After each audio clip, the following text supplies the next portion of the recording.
You know, it's interesting to think that out of all the things, all the programs, initiatives that the Chamber has done over the years, leadership development, so developing community leaders, has been a commitment that we have made from the beginning of the organization. So this program is 50 years old. So starting this year, our 50th cohort will kick off. So developing community leaders, equipping individuals, whether they're in business, nonprofit, leadership, local government, or education leadership, equipping them with information about our community. I always say it's more than just community show and tell, right? We help them understand the issues that impact business, but also economic generation in this community. Right. Help them understand it so then they can use their skills and abilities and lean in to help impact our community in some positive way going forward. And that actually is what they're supposed to do with this information. Is that right, That's right. Ms. Dahlsten? Correct.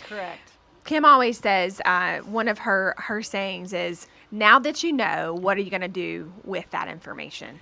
It doesn't just happen. And so having a program that fills them up, helps them understand the key areas, the opportunities that are also out there for them to engage in, it's finding that passion of where they want to serve more, but also being a better leader and a better professional for their organization at the same time and for their team. So it's all of that wrapped into one in an 8-month program that we're very blessed and very fortunate to be able to continue for the Chamber. It starts in August with an orientation and a retreat, and then between September... Orientation and retreat. Okay. And then between September and February, we have what we call sessions. So it is one full day and one half day each one of those months. Okay. So there are 72 hours of content that we work on that are in these areas of reinventing community or small business and entrepreneurship, serving our community, all those focus areas that are critically important that our emerging leaders understand, and we take a deeper dive into those during those sessions. So many people talk about, who are in positions of leadership throughout our community, talk about their time in Leadership Catawba. It's something that they did and all the things that you just talked about, but preparing them for those positions that they move into, whether it's nonprofit groups, whether it's industry, whatever it may be. So many different areas and so many people talk about this. You have quite a class. You have a number of people who've attended this.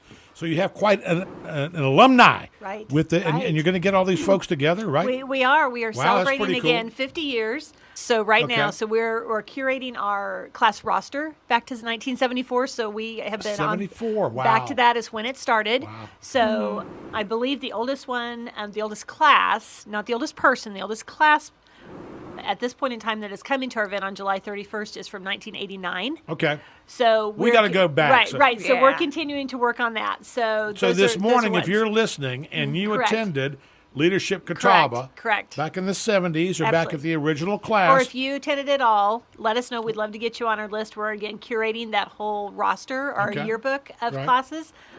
Yeah, absolutely. That's Feel free to reach out. We call it kind of like an archaeological dig at some point because not everything is electronic records. So we're going back. We're pulling out all the papers. Oh, wow. So we're doing a lot of that behind the scenes just to have as much information as we possibly can. But knowing if there's someone out there that was part of the program in any form or fashion, please let us know. We'd love to add you to our list. Well, where is the soiree, or what are you going to be doing? What kind of activity here? So we are having a fun event. So it's going to be on July 31st out at Hart Square Village at the Sigmund Education Center, their beautiful new building.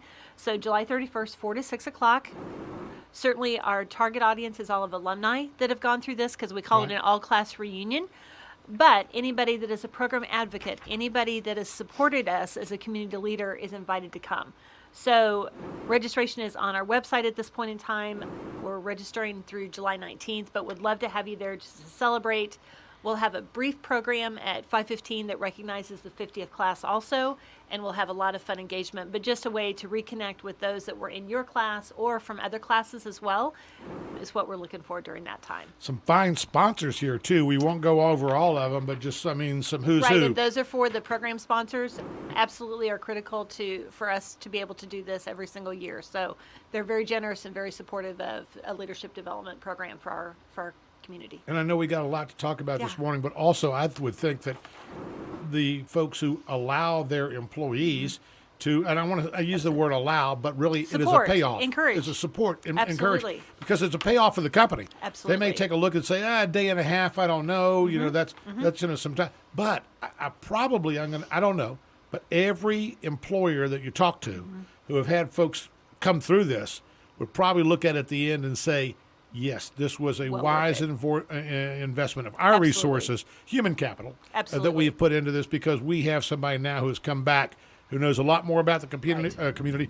And I like your question of, and what are they going to do now? Right. Do you have, I guess you're going to talk about some of the people who came in, attended Leadership Catawba, and then went on to do great things in our area?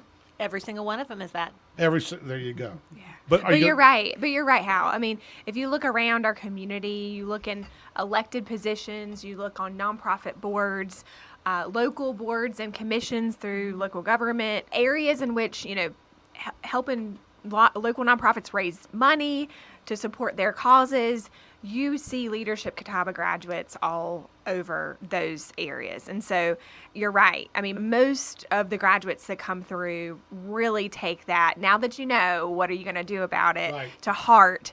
And they get excited too. They get excited because they learn things that they didn't know. They uncover community challenges they didn't realize, or they see opportunities that they can seize both within their professional roles, but also allowing them to kind of stretch their muscles in community leadership and get out there and make some positive difference. So it's the community of the Leadership Catawba as well. That's the longevity of this. You learn all this, but it's also the relationships that you build, but also just deepen and widen.